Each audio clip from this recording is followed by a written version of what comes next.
Hello दोस्तों, स्वागत है आपका मेरे चैनल मॉम्स बेबी केयर में।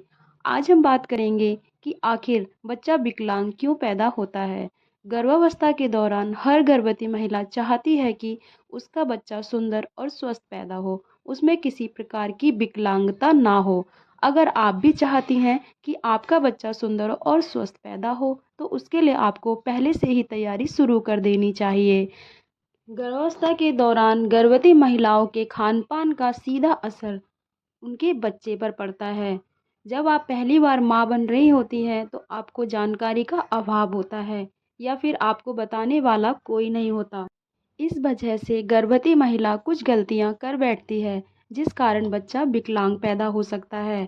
जैसे कि शिशु के सर में डिफेक्ट होना, शिशु का सर बड़ा या आड़ा तिरछा होना, हाथ पैर टेढ़े मेढ़े होने, होंठ कटे हुए होने या फिर शिशु का गूंगा या बहरा होना। तो चलिए बात करते हैं उन कारणों के बारे में जिन कारणों से शिशु विकलांग पैदा होता है। पहला कारण, माँ के शरीर में कैल्शियम और विटामिन डी की कमी का होना। गर्भावस्था के दौरान कैल्शियम और विटामिन डी बहुत ज़रूरी होते हैं।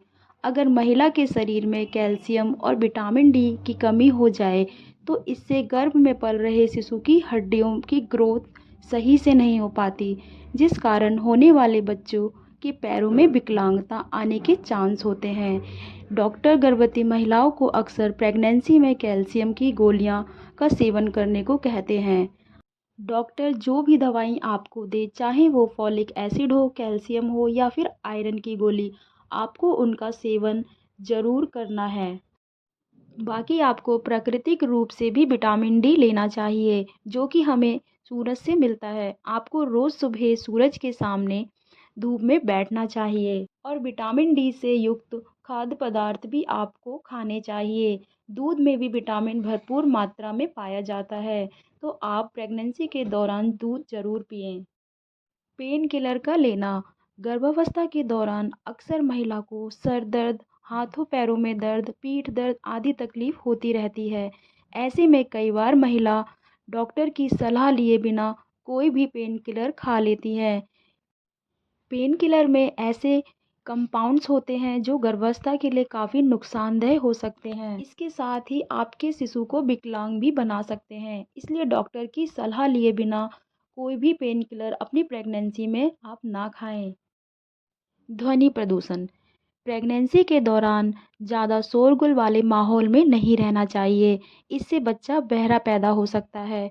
हाल ही में एक रिपोर्ट आई है कि ध्वनि प्रदूषण से बच्चे बहरे पैदा होते हैं और उनके सुनने की क्षमता भी प्रभावित हो जाती है।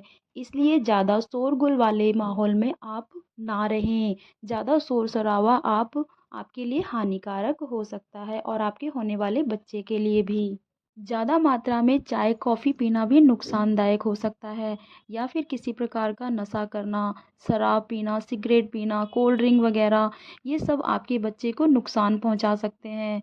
इसका सीधा असर आपके प्लेसेंटा पे पड़ता है और यह आपके बच्चे के विकास में असर डालता है। आपको मालूम ही होगा कि प्लेसेंटा ही हमारे बच्चे में पोषक तत्व पहुंचाने का काम करता है। इसलिए आपको इस चीज़ का पूरा ध्यान रखना होगा। आपको स्ट्रेस से भी दूर रहना है। कई महिलाएं प्रेगनेंसी के दौरान डिप्रेशन में चली जाती हैं। ऐसे में बच्चे के दिमाग पे असर पड़ता है। प्रेगनेंसी का तनाव आपके बच्चे को आगे परेशानी पैदा कर सकता है और बच्चे का दिमागी विकास भी कम हो जाएगा। इसलिए प्रेगनेंसी के दौरान टेंशन बिल्कुल भी ना लें। यदि आपको किसी प्रकार की टेंशन है, तो डॉक्टर से मिलें या फिर अपने घर वालों से बात करें। प्रेगनेंसी के दौरान यदि आपके पेट में चोट लग जाती है, तो तुरंत अपने डॉक्टर के पास जाएं। पेट को दबा के ना बैठें। कई महिलाओं की आदत होती है कि वो पेट को दबा के बैठती हैं, लेकिन ऐसा करने से पेट में बच्चा दब जाता है और उसके अंगों पे काफ़ी असर पड़ता है।